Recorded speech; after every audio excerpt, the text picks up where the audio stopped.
The LiLoHia project is sponsored and brought to you by drlaura.live.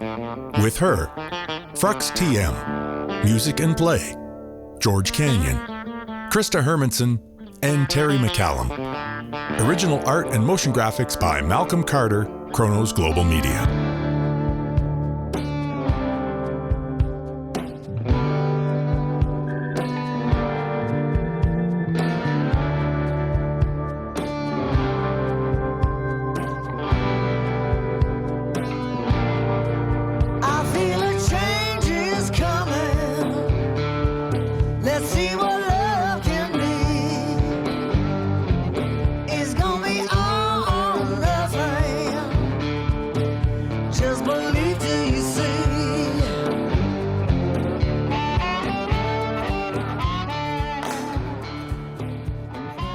Hello everybody, I'm Dr. Laura and I'm honored to be here today in the partnership of some very spiritual and incredible human beings who are launching the LiLoHia project. You're going to learn all about that project in our inaugural episode today, as well as a series of episodes that are informative and can be life-changing in terms of what you'll learn. So today with me is Sass Jordan and Gerald Auger. I'm going to start by introducing Sass Jordan. Sass Jordan is the Canadian queen of rock and the blues. Yeah!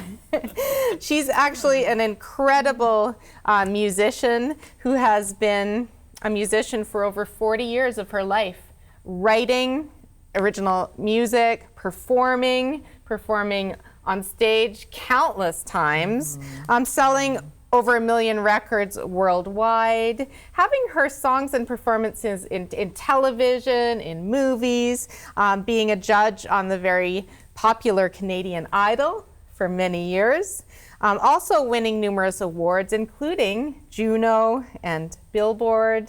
So a hugely accomplished musician, queen of rock and the blues. But beyond that, Sass is a healing artist, someone who has been on her own spiritual healing journey and really wanting to spread love, light, and gratitude to others and to help others along the path in this difficult and challenging time that we're in, but this incredible time of spiritual awakening and the rise of consciousness. And Sass, thank you for doing what you're doing and being here on this journey today. Thank you. Thank you, Laura. I'm very happy to be here. And this is Gerald Auger.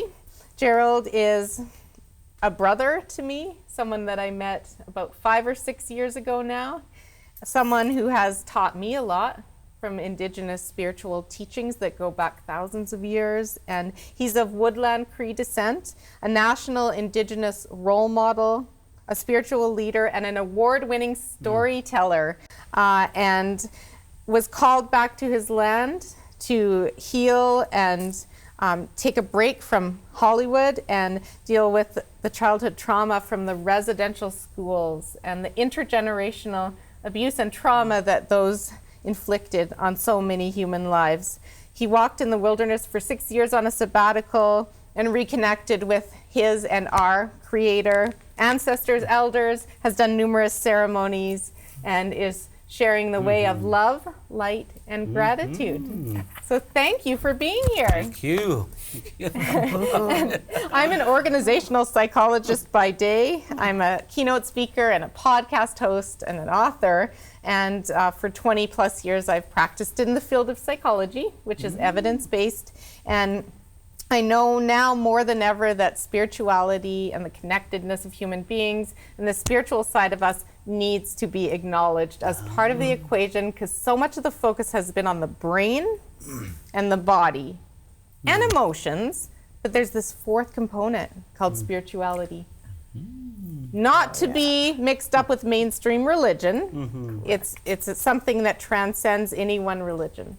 So we're going to talk about spirituality today. We're going to have practical learnings and insights throughout this whole series of informative episodes.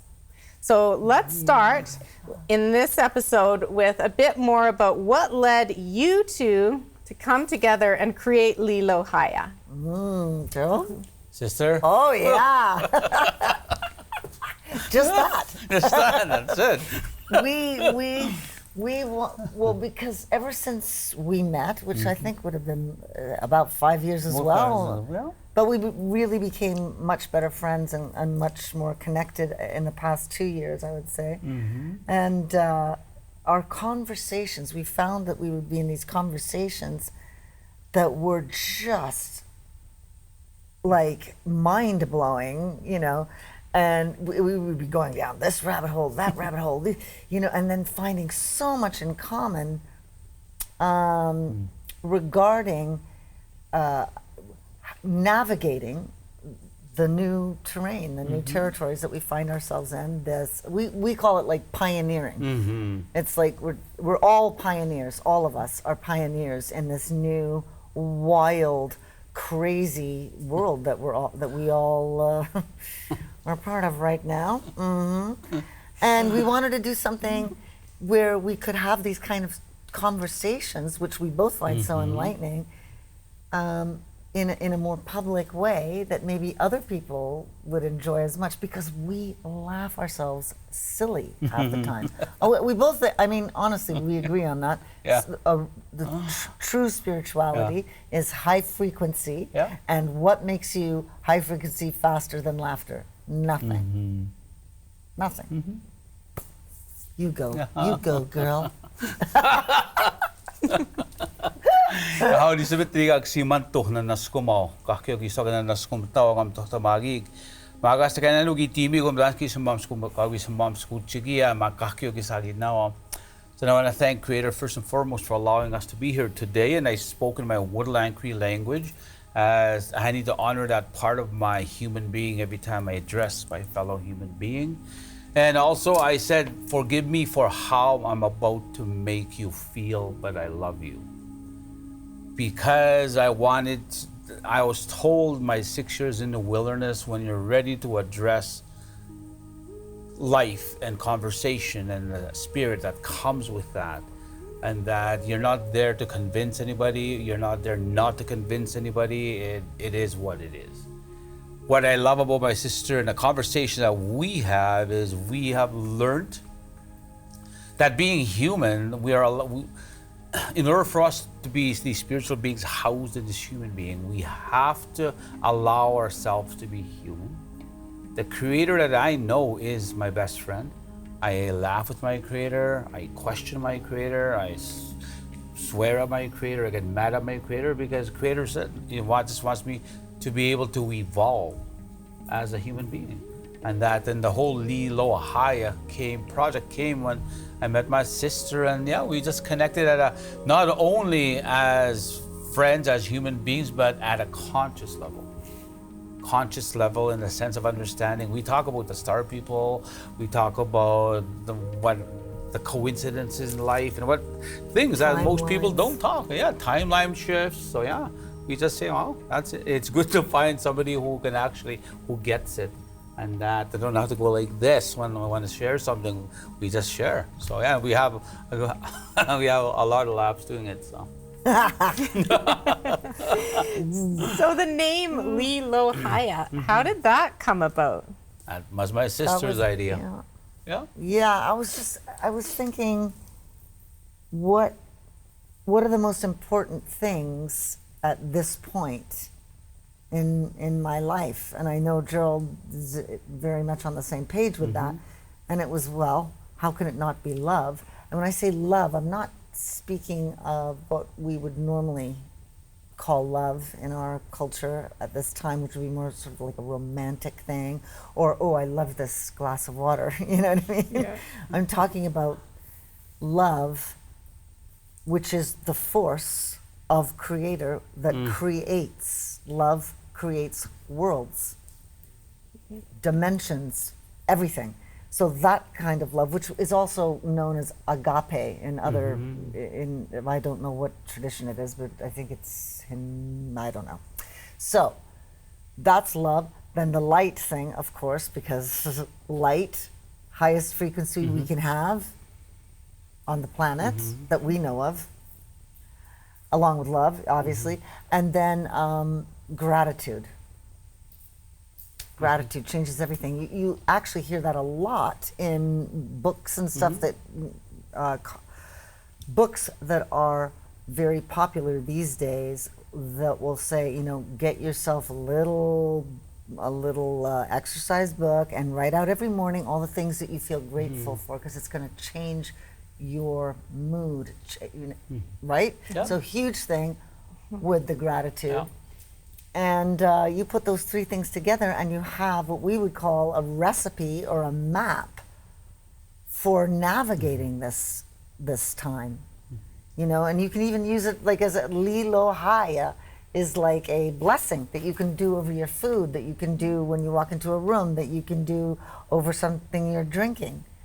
You know, it's because it's exactly those things: love, light, gratitude. Yeah. So, and the beautiful thing about this friendship connection that we have is that we say the same thing in a different way. And that, so when she talks about love and how I see love, it's like what she said, love is also like a frequency, but there's multiple levels of love. There's not just one love that you pigeonhole. There's unconditional love, there's conditional love, and you can love things in a different way with people, places, and things. So that's a part of it is, and it's what the creator that I know told me, that's what's missing in the world is love in this world.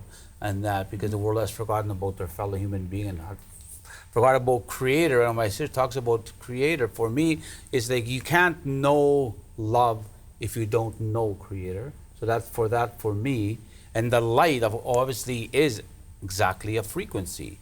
And the light that's missing in the world is the people have forgotten about love, have forgotten about creator, have forgotten about their fellow human beings. So we want to be able to bring a light into the world through having candid conversations, real conversations, just being real and being authentic. Gratitude for me is a part of it as well. Is in my language, at Woodland Cree, you say hi, it's thank you and gratitude. And for me, I've come to learn to have gratitude, and I can have gratitude for the sadness, the trauma that I've experienced. Because if I didn't have that gratitude for that trauma that I experienced, then I wouldn't have allowed myself to learn from it. So when I say to creator, and I've done workshops with the people, and when I start my workshops or talks, I tell people I want to thank the creator for all the emotional and mental, the trauma I went through. I want to thank the creator for that. And they'd say, well, why would you say that? And they'd say, well, because it gives me the authority to speak on what it is, on how you can heal from that trauma through knowing love and embracing light and being and like my sister says, we talk about being pioneers as we navigate through this spiritual awakening that's been happening since even Y2K and that. So people are saying, well, nobody told me this was happening. Well, actually, the creator did tell you. You just were too busy chasing your ego or running away from life or running away from yourself. So, yeah. Well said. Does this come from your language? The no, term? Hi. Okay. No, does. but Li is light. Yeah. L-I, the first two letters of light. Yeah. Lo is the first two letters of love. Yeah. And then Haya is Thanks. In the, Thanks. Yeah. Hi. Hi. Yeah. Yeah. You have. See, I'm learning this for the first time, right? Which is why I'm genuinely curious in I the know, 'cause questions I ask. Very cool. And I think the world is full of fear. There's a lot of fear right now. But you can't experience fear and love at the same time, right? Love conquers fear. Correct? What was the conversation we had? I know. I was just thinking the same thing. Oh my God, it was brilliant too. In the car on the way here, what the heck were we talking about? Talk about going between fear and faith into a place of nothingness. Oh, neutrality. That neutrality. was it. Yeah. Yes. Yeah. You go, because that was. We were talking about the fear that you're talking about, sister, is like the world, and the ceremonies that we sit in, that I sit in, and the 6 years in the wilderness taught me that when I sit in ceremony with my fellow human beings, and before the ceremony starts, I have to go to this place of nothingness where it's between fear and faith. And that because I understand I am a conduit for my creator and for the ancestors and spirit world. But in order, when I say, this is your work, creator, I have nothing to do with it, then I remove myself and my ego and allow creator to flow through me to become that conduit. So that's what we were talking about. For me, is understanding nothingness is the space between fear and faith. And my sister said, "You're talking neutrality." You said, "Yes." Interesting. Saying neutral, exactly. Yeah. Which is easy to say. I mean, that's like, yeah, just stay neutral. No worries, don't worry about it. Really? Oh my goodness. I mean, it's a whole thing. Yeah. Like creating the space as the conduit to allow what you truly are, which is creator. Yep. That's what you were saying. To We're all come fractals through. of our creator. And Yeah. so yeah. All our personalities are like masks on top of what we all are. This is what we mean by we're all one, because we're all the same thing. This is how I see it. Figuring it, or not figuring it out, but sort of exploring and expanding itself, because it couldn't do it, whatever it is, as just itself, because it was already perfect. So it split itself into billions of bits to sort of see what it would do, how am I going to do, what if I totally forget what I am? Whoa, what a cool idea. Oh, I like it. Yeah. So this global shift in consciousness, how you said some people don't realize it's happening, other people this is just a bunch of woo-woo. Yeah. But what does it feel like and look like for people? What are they experiencing? And what is happening in the world? Just tiny little questions. Yeah, like nothing big. No. Well, for me, it's like I said, creator, thank you so much for allowing this to happen, because it's getting a little lonely on this planet when there's not that many people who get it, who understand spirit. Because for me, it's where the magic is returning to humanity. I'm not talking Disney magic. The magic that the world knows is what we, who are plugged in, who understand it, is what we call spirituality. And the veil is so razor thin right now. People are having vivid dreams. They're seeing repeating numbers. They're seeing behind the veil. They're seeing shadows behind in their peripheral vision, and they're having all these multiple synchronicities that are happening. And lately, especially even with our brother George, is that we've been having multiple timeline shifts daily. In a day, we got 2-3 timeline shifts. We have multiple deja vus that are happening, and multiple synchronicities happening all at once in one day. And that then, I understand because I had 6 years to listen to the silence to understand what it was really all about. So for me, that's the global shift that's happening. But there's a lot of people, unfortunately, who think, yeah, that's not real, that doesn't work. Yet, their life is falling apart. And everything that they have been led to believe as being life, the car that you drive, the house that you live in, the money that you make, the labels that you put on yourself. And they're realizing that there's a whole generation of people who are waking up and saying, well, that has lost its shine. And for me, when I left Hollywood and got away from that industry, and that I got tired of all the fakeness that was in it, and people were just really being ruthless in their own way. And I just realizing there was a day I would read, if I wasn't reading it in the industry papers or watching it on television or on the internet or listening to it on the radio, the industry, I was living and breathing and think, wow, I'm living the dream. And then now when I look at it, really, I don't care to look at the Grammys. I don't care to look at the Golden Globes, like I did before. And I do it now just for almost entertainment reasons, but it's not like I don't feel I have to be a part of it. So, yeah.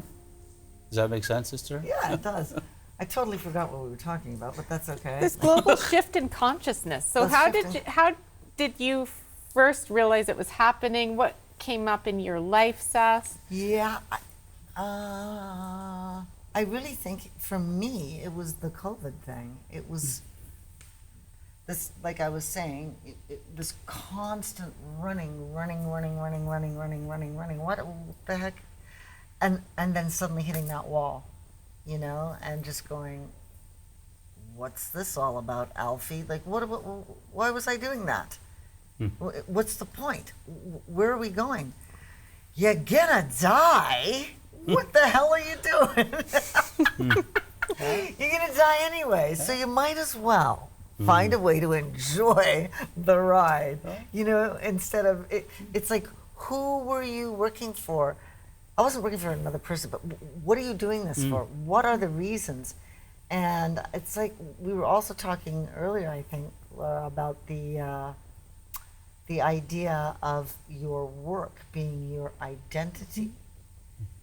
So your identity is a personality kind of thing that you use during your earth walk as a way to present in the world and to decide what, you know, I like this, I don't like that, I like it.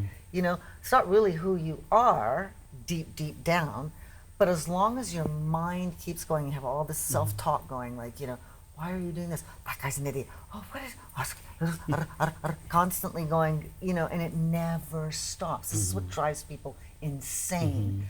But when you find a way, and I feel we will look at some practical ways to do that during this series. When you find a way to quiet that down, I'm not saying anything anyone else has never said, trust me. You know, the Einstein over here ain't coming up with it. I'm rephrasing stuff that other people have said simply because I've used these techniques and they've worked for me. Nothing works for everybody. So we'll come up with a bunch of different ones and you can pick one, you know, see how that works for you. But when you can calm yourself down to the point where you're no longer with the mind chatter, just nonstop, that monkey mind that just won't shut up. It drives everybody insane. It makes you sick, makes you physically ill. And you wonder, where's this coming from? Is this coming from me or is this programming? I'd say it's a half and a half right there, or sometimes 75 and 25, you know? There's a lot of programming going on. That was perfect. Vision. Television. When you talk about television, she said that's programming. Television program. But it's beautiful. She just reminded me when she said about, you know, it's how we look at life and the programming that comes with it. You know, like the shows like the Grammys, the Globes, and the Oscars, they all have their role, a place in life.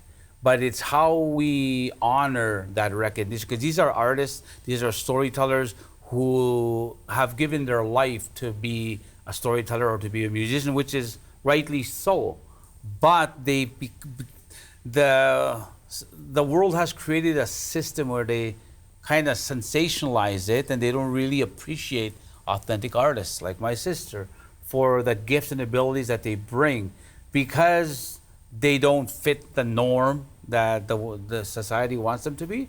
And when we rebel against that, then we become the shit disturbers. But you know, that's who I've been all my life, right? But I guess what I'm saying is that those award shows, they have their place in life. Just the world has to really look at it in a different, honor those artists for who they are. Don't honor them because of the money that they will bring you in your life or anything that'll come with. Money like has its role in life, yes, but it's how you honor the spirit of that. So. Beautifully put. And I think as people age in Hollywood and in the world of performing arts, oftentimes they're shoved aside for the next artist, yet they have the most wisdom as you age, right?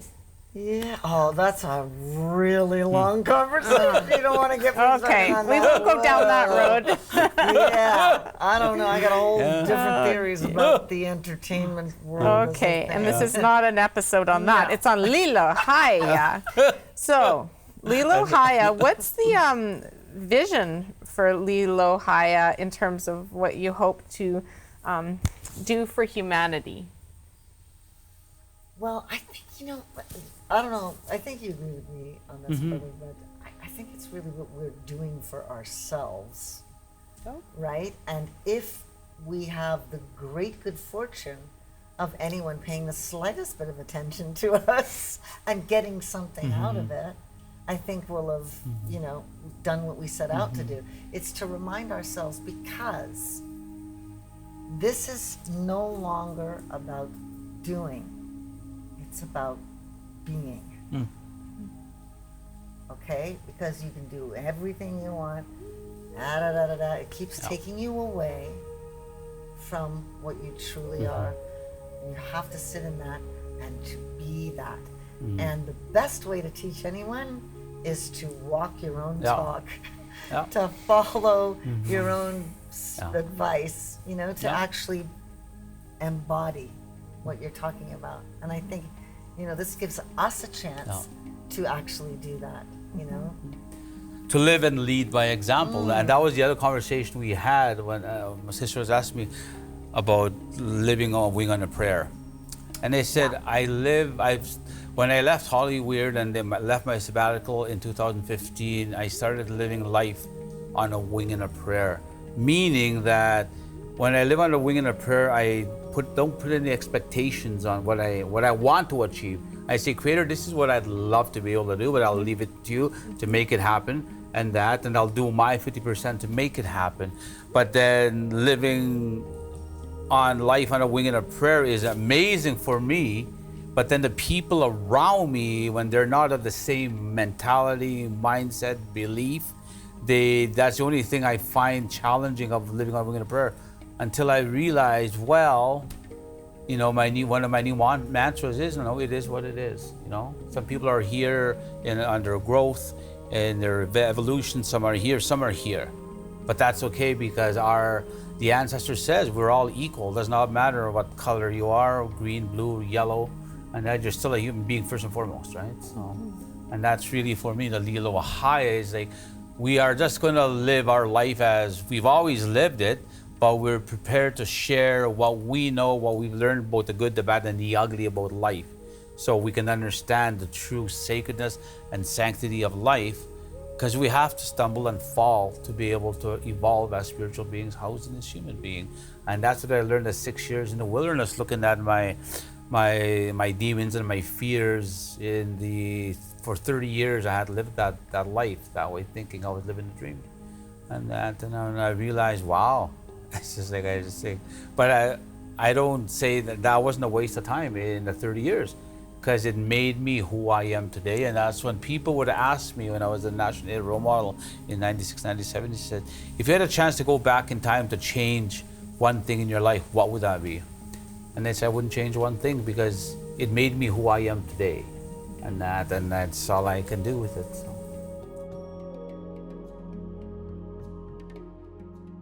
We have so many more conversations coming up, right? This is only the beginning.